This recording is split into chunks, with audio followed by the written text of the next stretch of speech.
Så forlader vi Fredericia Gammel Havn, og jeg vil godt lige at sige, at det er eddermame en smart idé, at man som by har et havneområde, som man er stoppet med at bruge som erhverv. Nu bruger man det så som, til boliger, men man har også trukket en lystbådehavn derud, som bruges til gæstesejlere. Og Fredericia Lystbådehavn, den ligger jo 2,5 kilometer uden for byen.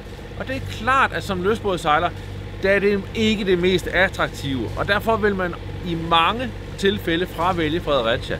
Men med den nye lystbådehavn, altså der har man virkelig gjort noget smart.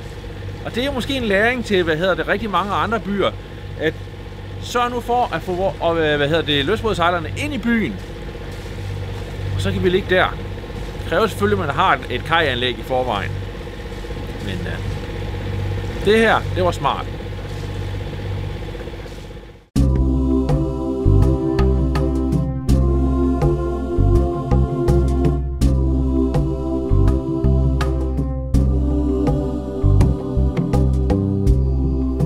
For os handler det ikke om at opleve verden, men om at opleve den verden, vi lever i.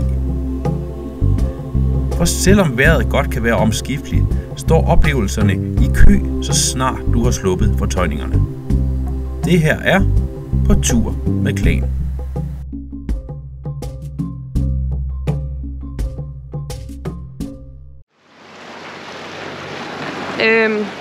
Når man nu er på sejlferie, så en gang imellem, så sker der jo nogle ting med båden. Og her, mens vi ligger og sejler mellem Fredericia til Juelsminde, så vil Dennis lige ud og skrue en skrue på, så der var faldet af vores båd. Og mens han gør det, så får han lige øje på noget.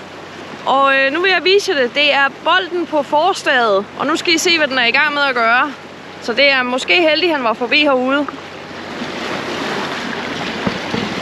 Nu skal vi se, om jeg kan få kameraet med herned til at vise det. Hvis I kigger her, så er der en bold her, der går på tværs. Hvis I kigger herover, så den split, der sidder her, den er simpelthen knækket. Og den er ved at arbejde sig ud. Så den er altså meget tæt på at falde af. Så nu prøver vi lige at løsne lidt, så vi kan få den her skubbet tilbage ind, og så få sat en split i igen. Fordi den er knækket. Så får man da lige den oplevelse med. Vi kan filme det tæt på.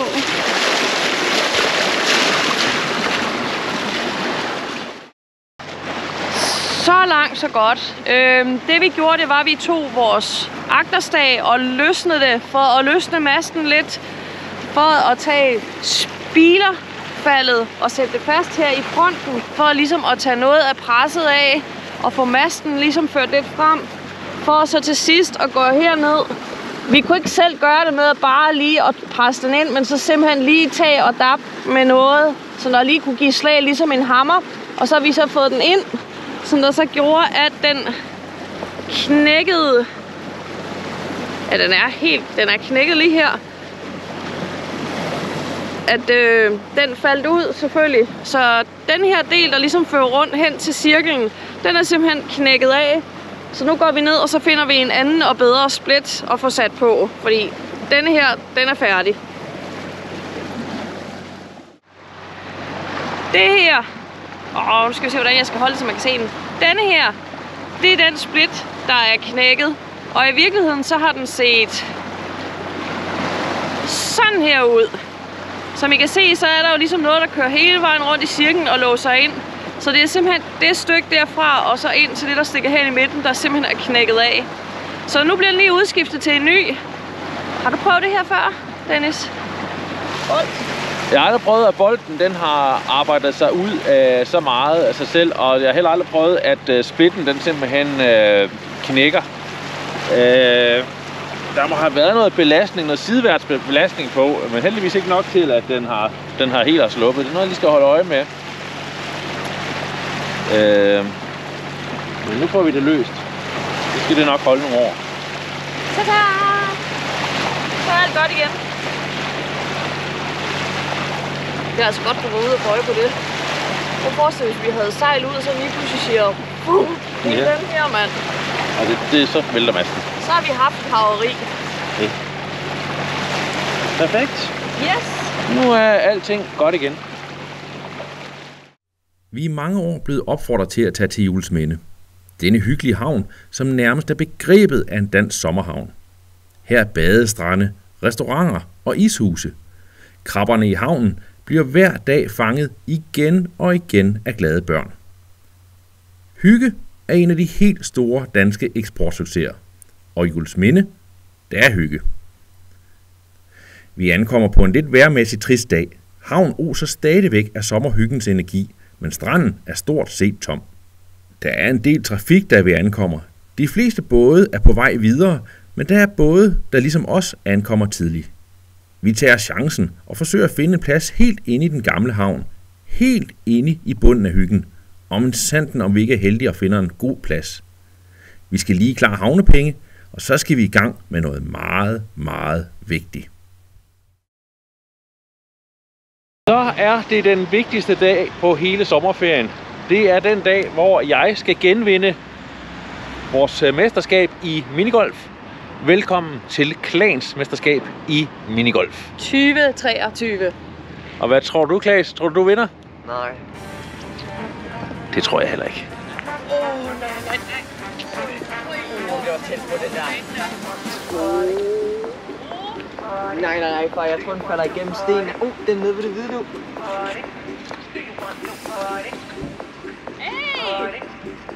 Hey, det var godt skud.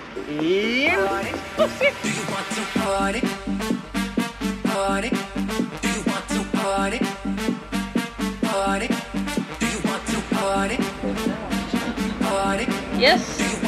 Er vi klar? Nej. Så finder vi nogle medaljer frem. Jeg har resultatet. Fedt. Så har vi nogle medaljer her.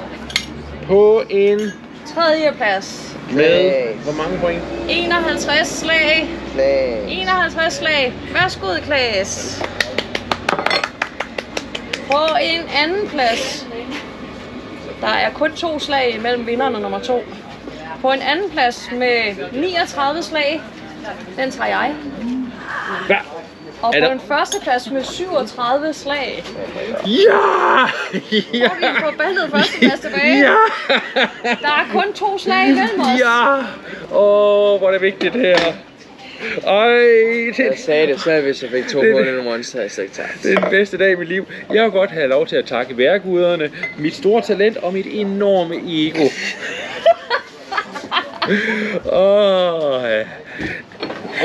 Dad, sharpshooter Andersen. Piu, piu, piu, piu. Skal vi spille skak, når vi kommer hjem, far? Ja, det skal I vist. Vi skal lige have far ned på jorden igen. Piu, piu, piu, piu.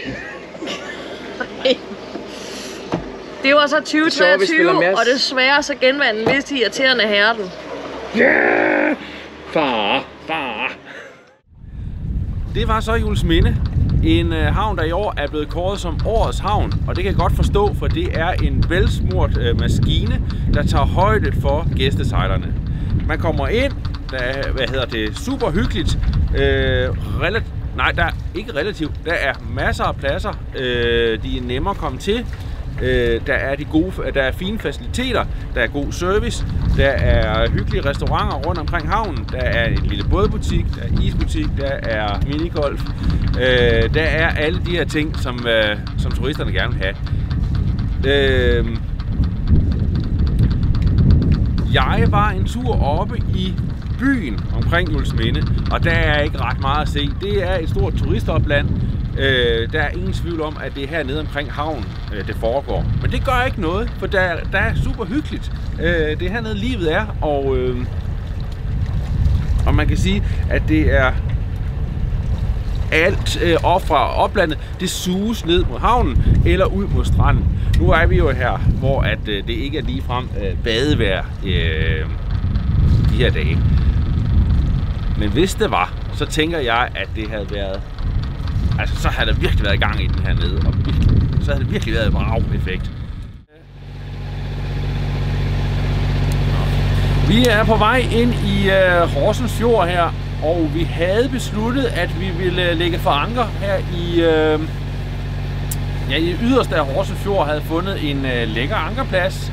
Og så havde vi tænkt, at så skulle vi have gummibåden i, og så sejle rundt og besøge nogle af de her øer, der ligger rundt omkring.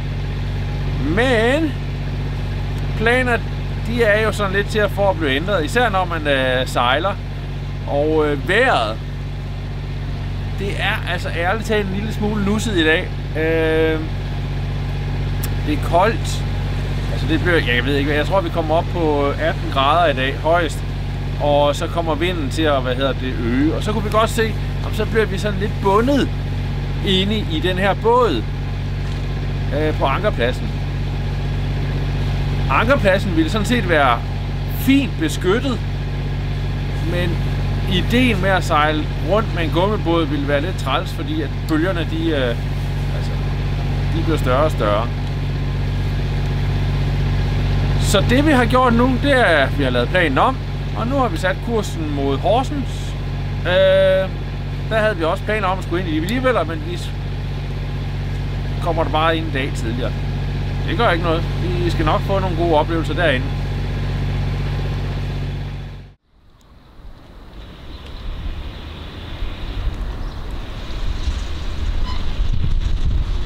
Vi er jo valgt at sejle herinde i dag, fordi vejrudsigten den lovede, at det ville komme til at blæse ret meget. Og jeg vil sige, at vejrudsigten den har holdt stik. Selv helt herinde i bunden. Der får det altså indimellem nogle ordentlige ryg i fortøjningerne. Nu vil Sasha og jeg smutte den korte vej op i byen for at udforske den. Og jeg gætter på, at der ikke er ret langt. Afsted med os. Det er jo ikke fordi, der er super langt ud til selve marinaen herude for byen i Horsens. Men det er nu bare engang det er så fedt at ligge inde i hjertet, så der ikke er så langt op til selve byen for os sejlende turister. Så er vi taget den hyggelige gåtur herop til fængslet her i Horsens. Og det er noget, vi glæder os til at komme ind og se, så afsted med os.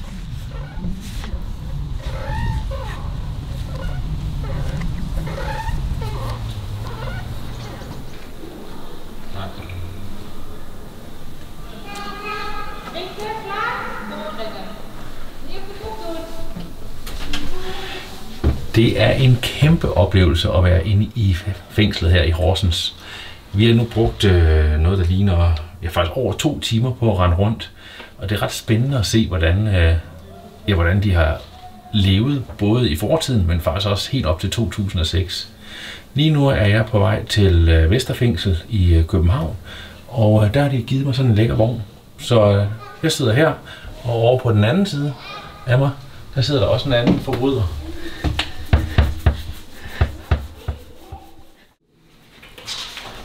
Udover at det her museum og fængselshistorien her omkring Horsens, og nogle af de fede historier, der er sket her i Horsens, historisk set, så har de altså gjort noget smart. Der er 2 forskellige typer, skattejagter her.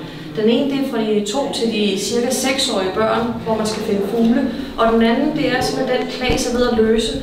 Og det er simpelthen, hvor man går rundt og løser små opgaver rundt på hele, og så hernede skal man ned og finde en kode. Det er virkelig godt lavet, og det er ikke bare en børneopgave. En gang så er det altså lige også voksne, der skal være med. Men det, der er det geniale ved lige præcis sådan en skattejagt til lidt ældre børn, det er, at børnene, når de når klassesalder, som der er 14 år i år, så det fede er, at de bruger tid på at løse opgaverne, mens vi voksne har tid til at gå rundt og læse, hvad der står her. Så det er virkelig godt tænkt. Det skal I have i Horsens Statsfængsel. Eller fængsel, som det hedder nu. Jeg sidder lige her og kigger lidt på vejret de næste dage, og det ser ikke sådan super godt ud.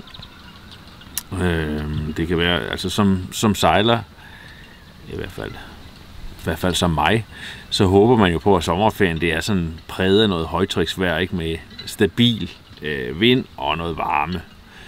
Det har vi ikke haft nu. Lavtrykkene de vælter ind ude fra Island af, og det er egentlig ikke sådan super varmt, og til gengæld kommer der en masse regnbyger. Og i næste uge begynder vinden så desværre også at komme. Vores fordel er jo heldigvis, at vinden den kommer fra vest af, så uanset hvad, så skal vi nok blive blæst hjem. Men det skal også være en behagelig tur. Jeg havde jo håbet på, at vores næste mål vil være Sejerø. Og Sejerø, den har været på vores liste, det er faktisk 3. år, den er på. Men vi kan godt komme til Sejerø, men det vil betyde, at vi er blæst inde på Sejerø i 3 til 4 dage.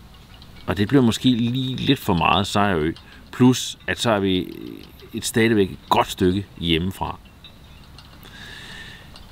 Det betyder så, at jeg skal sluge kamelen, og så begynde så småt at planlægge en længere tur, hvor vi kommer godt østpå, og går så samtidig glip af en masse ting, fordi vores næste mål skal være et sted, hvor vi kan være blæst inden flere dage. Så det er så småt begyndt at kigge på. Og der er flere bud på det, men jeg har ikke helt lagt mig fast endnu. Vi holder stadigvæk øje med vejret, og ser, hvordan det er. Men det er jo altså livet som sejler. I hvert fald her i Danmark. Nej, det er faktisk livet som sejler hele verden. Vi er afhængige af vejret. Vi bliver nødt til at flytte os efter det. Og de planer, vi lægger, kan blive ændret af vejret. Og det er det, der er sket i år. I næste uge er på tur med Klan, får vi dårligt vejr. Rigtig dårligt vejr. Men selvfølgelig også masser af gode oplevelser. Vi ses.